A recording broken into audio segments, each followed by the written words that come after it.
E aí que entra um mistério. Por quê? Adoro mistérios. Vamos lá. Várias vezes na história, né, os Estados Unidos entraram em guerras devido a eventos, cisne escuro, por exemplo, cisne negro, eventos assim atípicos, né? Vamos dar alguns exemplos básicos da história. Estados Unidos só tá acontecendo a Segunda Guerra Mundial na Europa. Por que os Estados Unidos vai se envolver com isso? Aí eles pararam de mandar petróleo pro Japão, o Japão ficou chateado e atacou Pearl Harbor, no Havaí. Aí eles entraram, me atacou, eu entro. Existem algumas teorias com uma certa fundamentação que Pearl Harbor foi um negócio que os Estados Unidos fez, o famoso stand down, que é tipo assim, deixa acontecer, pra gente ter uma justificativa. Vamos fingir que a gente não sabia, porque muitas das embarcações mais poderosas, os Estados Unidos tiraram de Pearl Harbor antes do ataque. Então parecia que ele já tinha uma pré-ciência. Então, assim, para entrar na Segunda Guerra, Pearl Harbor. No caso da Guerra do Vietnã, por exemplo, o que os Estados Unidos vai se envolver com a guerra lá no Vietnã, lá do outro lado? Aí o que acontece? Uma embarcação americana tá lá dando um passeio ali no famoso Golfo de Tonkin. Aí eles falaram, pô, eu tava aqui de bobeira, só olhando a paisagem, tirando as fotos, e jogaram torpedo em cima de mim. Aí chegaram pro Congresso, fomos atacados lá pelos vietnamitas, a gente não queria entrar, mas vamos ter que entrar.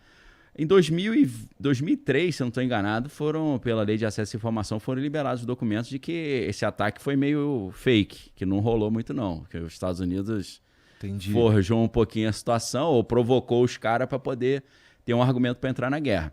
Agora, guerra ao terror ali que começou com 11 de setembro, né? Já havia um desejo já antigo de ter uma justificativa para levar os Estados Unidos numa guerra contra o Iraque, né? O interessante é que Netanyahu já, muitos anos antes, ele estava falando, a gente tem que atacar o Iraque, depois de atacar o Iraque a gente vai atacar a Síria, depois de atacar a Síria a gente ataca o Irã. Então, parece que tinha um plano já antigo, ele falava muito isso, não só na mídia americana, mas num livro que ele publicou em 1995, falando sobre a urgência dos Estados Unidos encerrarem o terrorismo fundamentalista islâmico, né? Inclusive, tem uma entrevista dele de 2006 com Glenn Beck, uma entrevista na CNN, é fácil de achar na internet, em que ele fala, no meu livro de 1995, eu falei que se a gente não parasse esse extremismo islâmico, eles iam derrubar as Torres Gêmeas. Aí eu pensei, como é que o maluco já tinha dado já cantou essa pedra, né? Esse cara é meio profeta, esse maluco, ou ele sabe muito, né? É lógico que ele sabe muito, ele é veterano do exército americano, do exército israelense. E também não é uma janela assim, não foi uma janela enorme. Estamos falando de 6 anos depois, os caras foram lá e atacaram as Torres Gêmeas. Então, exato. Isso é muito doido que tu tá falando, e eu não quero te interromper não, daqui a pouco tu continua. Não, tranquilo. É só que é muito doido, porque assim, em geral, quando a gente vê as coisas acontecendo, em geral, a gente não pensa que pode ter tido ali uma certa, entre aspas, conivência do lado que sofreu o atentado, ou que sofreu o ataque, para então poder ter um motivo, uma justificativa para responder. Exato. Isso sempre aconteceu, né? E é claro que dentro do universo militar, e eu fui instrutor do curso avançado de operação psicológica lá no CEP, né? CEP. Onde você serviu também. Então, Centro de Estudos de Pessoal, lá no Forte Duque de Caxias. Exatamente, ali era Copacabana, só que é do lado esquerdo, né? No finalzinho do Leme ali. Do lado esquerdo olhando pro mar, né? Isso, para quem... Porque a galera Forte, eles sempre pensam no Forte Copacabana, que é do outro lado. O Duque de Caxias não é tão famoso, quanto o Forte Copacabana. Então, assim, eu tô citando isso por causa da minha experiência nessa área militar também, né? Então, a operação de bandeira falsa, né? O false flag é sempre... não é raro ser uma justificativa para a guerra, né? Porque impérios caíram e surgiram durante grandes guerras, né? A gente sabe que a Primeira Guerra Mundial acabou com o Império Austro-Húngaro, com o Império Turco-Otomano, e depois aí a Inglaterra se consolida, né? A França se consolida, a Inglaterra sai como uma grande vitoriosa, mas os Estados Unidos também, porque não tiveram dano ao seu território, né? E os Estados Unidos ficaram olhando ali e falaram, cara, acho que tiver mais uma guerrinha, eu saio como potência global. Não deu outra, né? Segunda Guerra Mundial, principalmente jogando um equipamento que ninguém nunca tinha visto, né? 2 bombas atômicas lá no Japão. Os caras falaram, meu irmão, tá difícil brigar com esses caras, que né? Muita gente argumenta que não teve nem necessidade disso daí, né? Não teve, não. Foi mais um negócio meio que de propaganda, assim, né? E a gente viu no filme Oppenheimer, né? Que é do Christopher Nolan. É filme, mas é calcado em fatos reais. Eles entenderam que eles não podiam jogar uma bomba só. A segunda, principalmente, não tinha necessidade nenhuma. A segunda foi propaganda total. Por quê?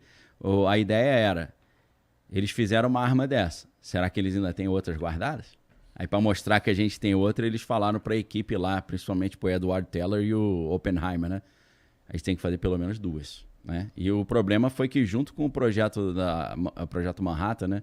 Lá no laboratório de Los Alamos, durante a fabricação da primeira bomba atômica, o Edward Teller já tinha inventado a bomba de hidrogênio, né? E a bomba de hidrogênio é muitas vezes mais poderosa, né? E esse que é o problema. A gente já viu bombas nucleares, mas só foi usada nessa guerra, né? Graças a Deus. Graças a Deus, né? 1945. Mas tem uns testes, né? Tem teste. Então, o teste de Castelo Bravo, que foi com essa termonuclear, aquela bomba de hidrogênio. Aí, aquilo ali, meu irmão, é um negócio... Proporções bíblicas, assim, do mal mesmo. Aquilo ali realmente mudou a história da humanidade, né? Porque se a bomba atômica já era uma coisa inacreditável, a bomba de hidrogênio, aí é complicado. Mas por enquanto a gente não tem, a menos que alguém tente demonstrar muita força, sim, não estamos ainda nesse nível de escalada, né? Cara, tá sendo muito falado o uso de armas nucleares agora nessa encrenca aí. É mesmo? Muito. Tá vulgarizando já, num nível que a gente já começa a ficar preocupado, né? Porque o perigo vai começando quando no discurso a coisa vai se vulgarizando, vai perdendo peso. Você fala assim, se eu acordar chateado, manda bomba atômica. Aí os caras falam, meu irmão, não é assim. É um negócio que a gente usou uma vez na história e tem vários tratados para não usar mais. Então, conforme essa coisa vai sendo popularizada e vira citado toda hora, vai ficando complicado. Então, existem aí já muitas análises que estão prevendo já o uso de equipamento nuclear nesse conflito.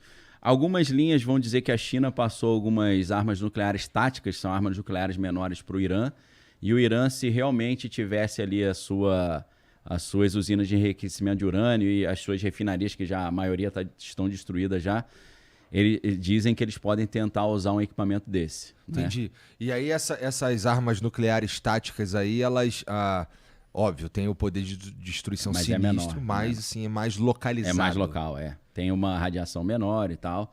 Mas estoura uma dessa em Tel Aviv, ferrou. Já era. Seria uma escalada monstruosa, né? Então, só voltando naquela ideia, a gente estava falando de como muitas guerras às vezes são iniciadas por ataques que, na verdade, você vê que houve uma certa conivência ou um ataque que foi forjado, né? Uhum. No caso da Baía de Tonkin, que levou os Estados Unidos para a Guerra do Vietnã, existem hoje muitos indícios aí, depois do Freedom of Information Act, né, o FOIA, de que realmente foi algo propositalmente feito. Aí a gente chega no 11 de setembro. Uhum.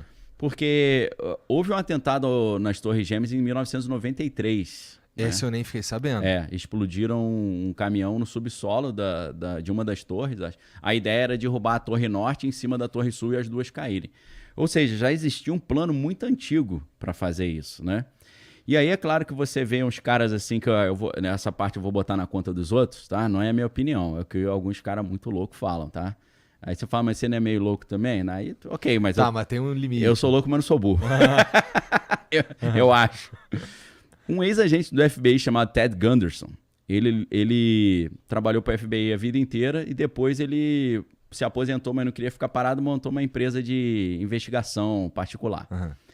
Esse cara acabou investigando o que aconteceu no 11 de setembro. E só para a galera entender, esse cara já quase chegou muito perto de ser o diretor-geral do FBI. Ele chegou a ser o diretor do FBI de toda a Costa Leste. Tinha mais de 1.000... Costa Oeste, perdão. Mais de 1.000 agentes debaixo dele. Então era um cara grande no FBI. E ele entrou no FBI com 17 anos, né? Só podia entrar com 18, mas deixaram ele entrar porque o cara tirou 10 todas as provas. E ele trabalhava com contra-terrorismo. Então era a área dele, né? Ele disse que nas pesquisas que ele fez, isso está nas Gunderson Files, que tem uma pilha de documento lá, que ele descobriu que agentes do FBI tinham convencido alguns muçulmanos a botar essa bomba no subsolo das Torres Gêmeas. Olha. Mas aí, o que é engraçado, né, essas crônicas, né, e ele traz uma documentação comprobatória, que um dos agentes falou, peraí, mas a gente vai dar uma bomba falsa para eles, né?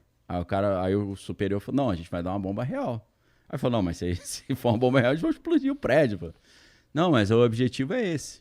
E aí ele desenvolve uma teoria de que os neocons, que são os neoconservadores americanos que têm esse vínculo com o complexo industrial militar, que sempre querem guerra e capitalizam muito em cima de guerra, eles já queriam uma justificativa para partir para cima do Iraque e do Afeganistão com vários interesses. Primeiro interesse tinha o interesse de Israel também, de tirar um inimigo de cena, né, que é o Saddam Hussein. O Netanyahu sempre ia para a Assembleia Geral da ONU, para a mídia americana falar isso. O Netanyahu estudou nos Estados Unidos um bom tempo, fala inglês fluente, né? Então uma parte da história dele é vinculada com os Estados Unidos. Então eles queriam tirar um inimigo de cena, mas eles queriam também o acesso ao petróleo iraquiano, né? Então tem um monte de gente tinha interesse. Tem a galera de Israel, Estados Unidos, geopoliticamente, o pessoal do petróleo. Então a ideia é que eles precisavam de uma justificativa para partir para cima. Então, eles mesmos estavam incentivando pessoas com certos problemas psiquiátricos a fazer algum atentado para falar, aí, ó, viu? Não falei que fizeram alguma coisa? Então, teve em 93, aí, graças a Deus, o prédio segurou o tranco, né? Comprometeu algumas colunas principais ali do prédio, mas ele aguentou a bronca. Pô, esse é muito doido, porque assim, é meio que o cara, ele tá atingindo a própria população dentro. Exato. E assim, esse não tem traição maior do que isso, pô. Muito. Então, por isso tem um monte de gente que fica lá, esse cara tem que ser punido e tal. Então, assim, a teoria do Ted Gunderson, ele investigador do FBI, era aposentado, né? Ele morreu de uma forma bem exótica, né? É mesmo? Morreu como? Cara, eles tentaram matar ele várias vezes, né? Muitas vezes, bomba, tiro. Os caras ligavam pra casa dele e falavam, vai pra casa hoje não, que os caras estão te esperando e tal. E aí, de repente, ele, segundo o Anthony Lutidi, que era o médico pessoal dele, tem vídeo aí na internet à vontade, ele começou a aparecer com a ponta dos dedos escuras e o nariz escuro. E aí o médico fez um estudo, alguns exames e descobriu que ele tinha sido envenenado com arsênio. E o arsênio é um elemento radioativo que gera câncer rápido, né? E eles descobriram arsênio nos talheres da casa dele, nos copos e no carro, espalhado no banco do carro, no volante do carro. E depois de 6 meses ele morreu de câncer na bexiga. Mas isso já foi no final dos anos 90, já tem um tempinho. Então envenenadaço, né? Sabemos que ele foi envenenado. Super envenenado, né? Com comprovação do médico. Caralho. Ele batia de frente com grupos muito poderosos, né? Complexo Industrial Militar, com o Pentágono, batia de frente até com o pessoal de Israel também. Ele disse que o Israel já estava tentando matá-lo e tal. Então, ele, já no 11 de setembro, ele foi o cara que veio à tona e falou, olha, o Mohamed Atta, que foi um dos pilotos, ele foi treinado na base aérea americana com suporte da FBI, pô. De novo, né? Ele estudou aquele atentado de Oklahoma, que a galera até acha que foi uma bomba nuclear tática, porque era uma bomba pequenininha que arrebentou o quarteirão inteiro, cortou metade do prédio, uma coisa horrorosa quem pesquisar nesse atentado de Oklahoma. E ele falou que foi o próprio FBI que botou pilha no cara para fazer isso. Que viagem. Muita loucura, né? Muita loucura, cara. É difícil de acreditar, mas estuda lá. Eu não tô falando que é verdade, mas vale a pena dar Cara, é um calhamaço de documentos, de entrevista, é porque não há um interesse, né, que isso seja divulgado também. Mas é um estudo interessantíssimo. As crônicas de Ted Gunderson, como são conhecidas, né? E vários caras desses que tu cita aqui pra mim, cara, eles sempre morrem de um jeito esquisito, né, por cara? acaso, né? Da última vez que tu veio aqui, um cara que tu falou que me entrou na minha mente, depois eu fui até dar uma estudadinha ali um pouquinho sobre ele, sobre as coisas, foi o Malachi Martin. Malachi Martin. Também morreu Caiu da escada, né? cara? Tomou um empurrãozinho. De algo, sei lá, do capeta. E ele tava indo fazer um exorcismo, né? Então, muito do capeta ou de alguém que não tava gostando, né? Eu acho que ele, antes de morrer, quando ele estava ali no hospital internado, ele falou que um demônio tinha empurrado ele, né? Então, parece que não foi ser humano, acho que foi espiritual, segundo ele mesmo falou, né? Bom, sei lá. Mas um amigo dele, lá americano, né? Ele era irlandês, radicado no Vaticano. Um amigo dele já tinha se assassinado dentro da igreja, tomou uns tiros na cara lá dentro da igreja. Muito sinistro.